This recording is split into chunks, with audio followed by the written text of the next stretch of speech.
One of the issues with gun registration in Maine is that if you register it with the idea that public safety would know when they're coming to a home that if they had a little light on it for every house, that it would be just about every house in the first place. Not a lot of public safety you're going to get out of that registration system.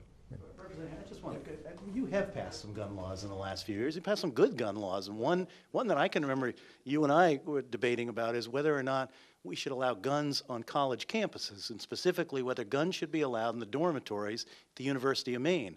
I felt very strongly that we should pass legislation to make it clear that the University of Maine could regulate firearms. 18 and 19-year-olds shouldn't have firearms at their beer parties and dormitories.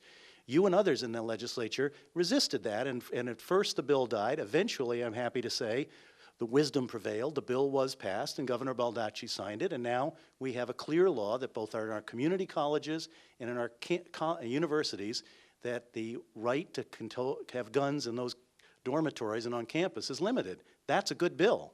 On that note, we're going to go to the end and the final question. Now, Representative Hanley is a member of the legislature and has one vote and was very persuasive with his colleagues, but I'm going to make you each governor for a day and ask you if there's one thing you could change about the way Maine deals with guns in our culture, what would it be? Harry? I have to say I'm pretty darn happy with Maine's gun laws as they stand. I don't think we need any more. We're used to the ones we have at the very least and can get by with them just fine. So I don't think we need to fool with them at all. Status quo. Bill? I have to go with the background checks. I think that's the most significant, important next step in reducing gun violence. If we could simply have a background check for most of the private sales that occur through Uncle Henry's and gun shows, we would save lives in Maine. Thank you. Governor? I think I resign. I think the really thing that we need to do is to take is education.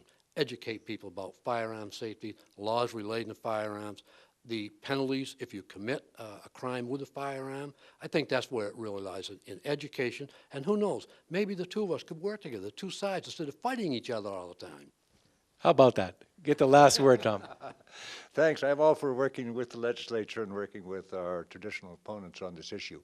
I would agree with Bill. I would pass a law that required a criminal background check for sales at gun shows. Criminal background checks at gun shows have been endorsed by George H.W. Bush, by John McCain. They are supported by national polls, which show 88% of the voters nationally support that background check.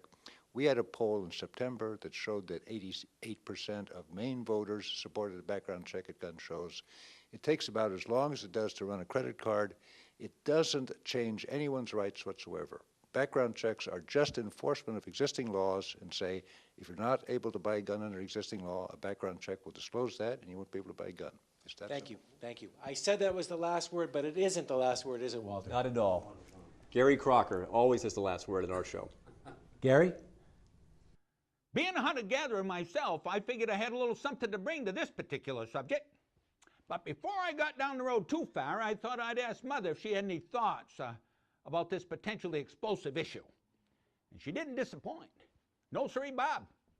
Right out of the gate, she starts backing about how the Second Amendment to the U.S. Constitution protects our right to keep and bear arms. And then she came right out of her band boots, yelling that she was just the expert I was looking for when it comes to gun rights, and commenced to rattling off one factoid after another. First off, she says, William and Mary started the whole thing when they was running things in England in 1689. That's when they enacted the English Bill of Rights, which gave the English folks the right to bear arms for self-defense. Which is when I got real stupid and asked her how she'd know such a thing. Was you there in 1689 when they were writing those English rights? I inquired. Which is when she got that wild look in her eyes, that one I've seen a couple of times before, and came after me like a rabid mongoose.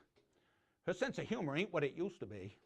She chased me out of the trailer, across the yard, through the field, and into the woods, through 2 feet of new fallen snow with nothing but bedroom slippers on my feet.